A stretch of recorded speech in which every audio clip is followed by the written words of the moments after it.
നിലവിൽ സാങ്കേതിക വിദ്യയിലെ ഏറ്റവും ചൂടേറിയ വാക്കാണ് ആർട്ടിഫിഷ്യൽ ഇന്റലിജൻസ് അഥവാ AI. മനുഷ്യനെ പോലെ ചിന്തിക്കാനും പ്രവർത്തിക്കാനും പ്രോഗ്രാം ചെയ്ത സംവിധാനമാണ് ഈ AI. AIയുടെ കടന്നുവരവിന്ന് നിരവധി മേഖലകളിൽ പ്രകടമാണ് താനും. വരും കാലങ്ങളിൽ മനുഷ്യൻ ചെയ്യുന്ന തൊഴിലെല്ലാം AI ചെയ്യും. അങ്ങനെ ഒരു കാലം വിദൂരമല്ലെന്നാണ് വിദഗ്ധർ അഭിപ്രായപ്പെടുന്നത്. ഇതൊക്കെ നമ്മൾ നേരത്തെ ചർച്ച ചെയ്തിട്ടുള്ള കാര്യങ്ങൾ തന്നെയാണ്. എന്നാൽ ഇപ്പോൾ ചർച്ചയാകുന്നതും അതിശയിപ്പിക്കുന്നതും ഡെത്ത് ക്ലോക്ക് എന്ന AI ആപ്പിനെ കുറിച്ചാണ്. നമുക്കാർക്കും മനുഷ്യന്റെ മരണത്തെക്കുറിച്ച് പ്രവചിക്കാനാവില്ല. അടുത്ത നിമിഷം എന്ത് നടക്കുമെന്ന് പോലും നമുക്കറിയണമെന്നില്ല. ആരോഗ്യകരമായ ജീവിതം നയിക്കുക എന്നത് മാത്രമേ മനുഷ്യനാൽ സാധിക്കുകയുള്ളൂ. അങ്ങനെയിരിക്കെയാണ് നമ്മുടെ മരണത്തെക്കുറിച്ച് പ്രവചിക്കുന്ന ഡെത്ത് ക്ലോക്ക് എന്ന AI ആപ്പിന്റെ വരവ്.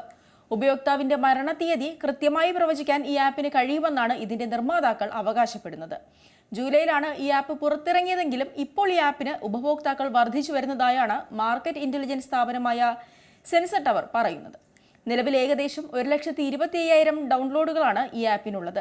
ഡെത്ത് ക്ലോക്ക് ആപ്പ് സബ്സ്ക്രൈബ് ചെയ്യുന്നതിന് പ്രതിവർഷം $40 നൽകേണ്ടി വരും.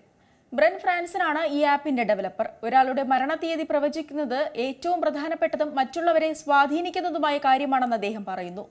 ഒപ്പം ഉപയോക്താക്കളെ ഭയപ്പെടുത്താനല്ലെന്നും തെറ്റായ ജീവിതശൈലിയിൽ മാറ്റം വരുത്താനാണ് ആപ്പ് വികസിപ്പിച്ചതെന്നും ബ്രെന്റ് വ്യക്തമാക്കുന്നുണ്ട്. പ്രായം, ശരീരഭാരം, ജീവിതശൈലി, ഭക്ഷണക്രമം, സ്ട്രെസ് ലെവലുകൾ, ഉറക്കം തുടങ്ങിയ ഉപയോക്താക്കളുടെ വിവരങ്ങൾ അനുസരിച്ചാണ് ഈ ആപ്പ് മരണത്തീയതി കണക്കാക്കുന്നത്. ഒപ്പം ആയുർദൈർഘ്യത്തിനായി ജീവിതശൈലിയിൽ വരുത്തേണ്ട മാറ്റങ്ങളും ഈ ആപ്പ് തന്നെ നിർദ്ദേശിക്കുന്നുണ്ട്.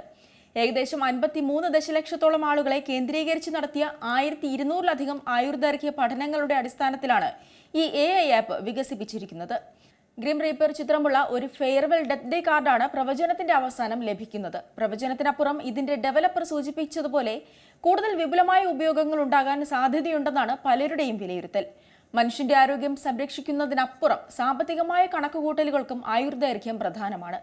US-ൽ മരണനിരക്കുകളുമായി ബന്ധപ്പെട്ട പട്ടിക സോഷ്യൽ സെക്യൂരിറ്റി അഡ്മിനിസ്ട്രേഷന്റെ കയ്യിലുണ്ടെന്നാണ് റിപ്പോർട്ടുകൾ. ട്രസ്റ്റുകൾക്കുള്ള വാർഷിക സാമ്പത്തിക റിപ്പോർട്ടിലാണ് ഈ കണക്കുകൾ അവതരിപ്പിക്കപ്പെടുന്നത്.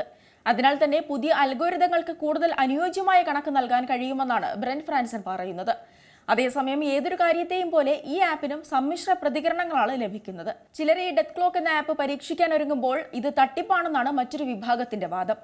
ഏറ്റവും പുതിയ വാർത്തകളും വിശേഷങ്ങളും വിരൽ തുമ്പിലറിയാൻ Zee മലയാളം ന്യൂസ് എല്ലാ ഡിജിറ്റൽ പ്ലാറ്റ്ഫോമുകളിലും ലഭ്യം.